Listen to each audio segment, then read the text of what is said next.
Bismillahirrahmanirrahim. Assalamualaikum warahmatullahi wabarakatuh. Alhamdulillahirrabbilalamin. Siswa-siswi SD Khairul Ummah yang dirahmati Allah, apa kabarnya hari ini? Alhamdulillah, luar biasa, selalu semangat mengguncang dunia. Allahu Akbar, Allahu Akbar, Allahu Akbar. Alhamdulillah, pada kisah kali ini Umi akan menceritakan tentang sahabat Rasulullah yang bernama siapa coba? Yang bernama Abdullah bin Ummi Maktum, seorang sahabat Rasulullah yang tidak bisa melihat. Masya Allah ya, Rasulullah mempunyai sahabat yang tinggi besar. Rasulullah mempunyai sahabat yang kulitnya hitam legam. Rasulullah juga mempunyai sahabat yang lembut sekali seperti Utsman bin Affan, Abu Bakar As-Siddiq. Dan kemudian juga Rasulullah mempunyai sahabat yang masih muda belia, yaitu Ali bin Abi Thalib. Ini adalah kita akan mengenal bagaimana sifat sahabat Rasulullah yang bernama Abdullah bin Ummi Maktum, pahlawan yang tunanetra. Dalam sejarah Islam, dia dikenal memiliki ilmu dan adab istimewa yang Allah karuniakan kepadanya, menggantikan kebutaan matanya sebagai cahaya dalam pandangan dan pancaran di hati, sehingga dia dapat melihat dengan mata hati apa-apa yang tidak dapat dilihat oleh mata kepala orang lain. Hatinya dapat mengetahui apa yang tersembunyi. Hebat ya, kalau orang yang taat kepada Allah, meskipun dia mempunyai kelemahan, tapi Allah pasti akan memberikan kelebihan. Ya, jadi jangan fokus sama kekurangan. Jadi cobalah kita lihat kelebihan kita apa. Ya, lanjutkan. Apabila Rasulullah Shallallahu Alaihi Wasallam pergi ke berbagai medan perang, dia selalu ditunjuk menjadi wakil beliau di Madinah, mengimami sholat jamaah di mihrab beliau, di tempat imam ya, tempat sholatnya imam itu namanya mihrab, dan berdiam diri di sebelah kiri mimbar dengan khusyuk. Pada awal sejarah Islam, Abdullah bin Ummi Maktum memperoleh hidayah untuk bergabung bersama orang-orang yang telah memeluk Islam. Ketika itu, dia masih muda belia, sehingga hatinya merasakan betul manisnya keimanan.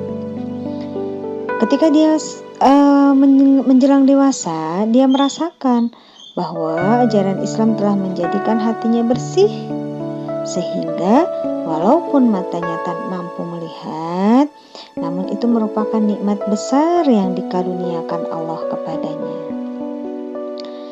Ibnu Ummi Maktum mempunyai naluri yang sangat peka untuk mengetahui waktu. Setiap menjelang fajar, sebelum subuh ya, dengan perasaan jiwa yang segar, dia keluar dari rumahnya dengan bertopang pada tongkat. Jadi dia kalau kemana-mana bawa tongkat, atau bersandar pada lengan salah satu seorang kaum muslimin. Jadi kalau nggak ada tongkat, dia pasti akan mencari teman untuk bisa nuntun, bisa berjalan sama-sama ke masjid. Untuk apa ke masjid sebelum fajar? Untuk mengumandangkan azan di masjid Rasulullah Shallallahu Alaihi Wasallam.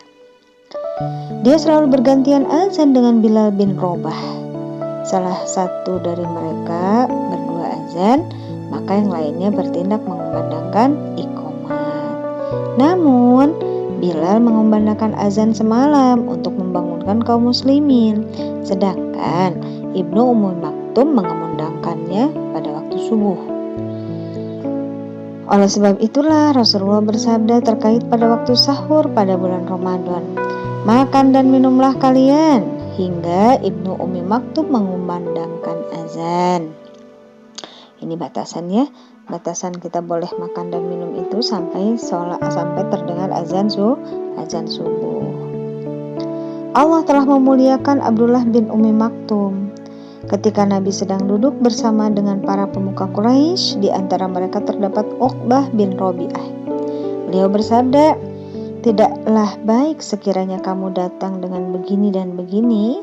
Kata mereka, "Benar." Tiba-tiba Ibnu Ummi Maktum datang menanyakan tentang sesuatu kepada beliau. Namun beliau mengelak karena sibuk berbicara dengan para tokoh Quraisy. Allah pun menurunkan ayat yang berbunyi, A'udzu billahi minasyaitonir rajim. Abasa wa tawalla ja'ahul a'ma wa ma yudrika la'allahu yazakka aw yazakkaru fatanfa'ahu dzikra. Itu dalam surat apa coba? Dalam surat Abasa ayat 1 sampai 10. Nanti kalian baca ya. Dalam surat Abasa ayat 1 sampai 10. Tadi Umi hanya dari ayat 1 sampai berapa tadi? 2 atau 3 ya. Ya. Artinya gini. Dia Muhammad bermuka masam dan berpaling karena telah datang seorang buta kepadanya. Tahukah kamu barangkali dia ingin membersihkan dirinya dari dosa, atau dia ingin mendapatkan pengajaran, lalu pengajaran itu memberikan manfaat kepadanya. Adapun orang-orang yang merasa dirinya serba cukup, maka kamu melayaninya, padahal tidak ada celaan atasmu karena dia tidak membersihkan diri atau beriman. Dan adapun orang yang datang kepadamu dengan bersegera untuk mendapatkan pengajaran, sedang dia takut kepada Allah, maka kamu mengabaikannya. Sewaktu ayat ini turun, Rasulullah kemudian memanggil Ibnu Ummi Maktum dan memberinya suatu kehormatan dengan menunjuknya sebagai wakil beliau di Madinah. Pada saat beliau menghadapi peperangan untuk yang pertama kalinya, jadi ada tuh wakilnya Rasulullah di Madinah. Siapa tadi? Ibnu Ummi Maktum. Suatu ketika Abdullah bin Ummi Maktum menyampaikan keinginannya untuk dapat ikut berjihad kepada para sahabat. Tentu saja para sahabat merasa sangat senang karena keutamaan yang dimiliki Ibnu Ummi Maktum. Walau matanya buta, telah lama dia mengharapkan dapat ikut berperang bersama Rasulullah dan pasukan muslimin.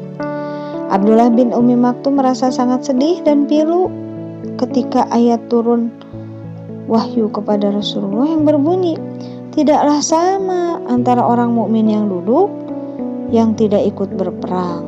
Aduh, sedih ya. Masa saya nggak bisa ikut perang? Saya akan coba mau ikut perang bersama Rasulullah.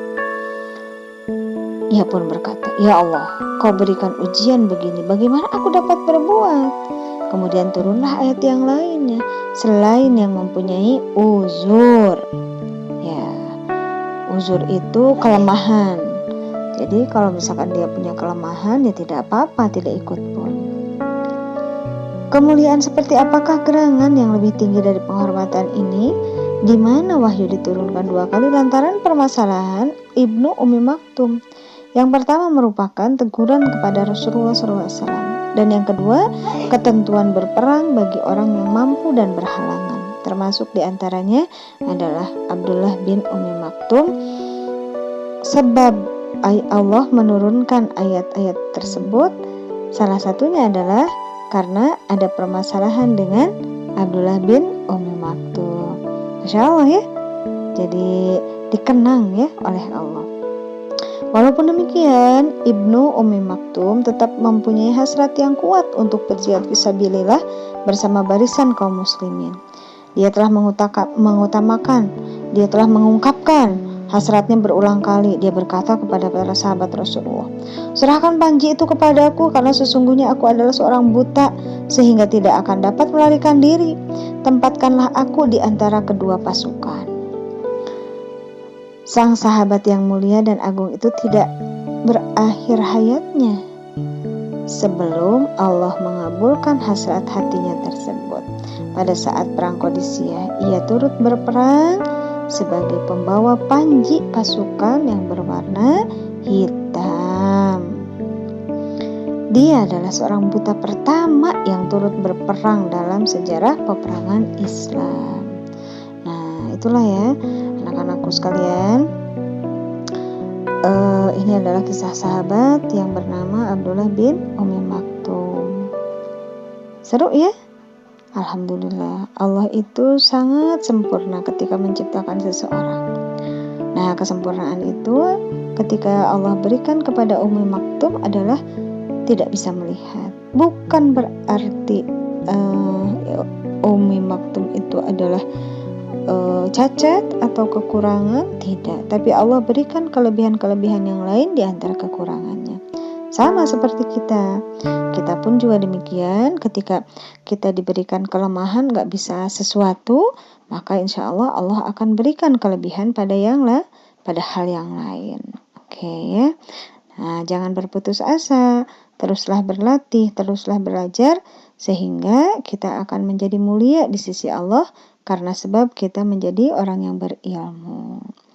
Semoga kisah yang cukup seru ini bisa menjadi tuntunan, bisa menjadi teladan untuk kita, bisa mengikuti jejak sahabat Rasulullah, tidak pernah putus asa dengan keadaan, selalu bersemangat, ingin mencari yang terbaik dari Allah, kemudian ingin selalu menjadi orang yang berguna, orang yang bermanfaat bagi sesamanya.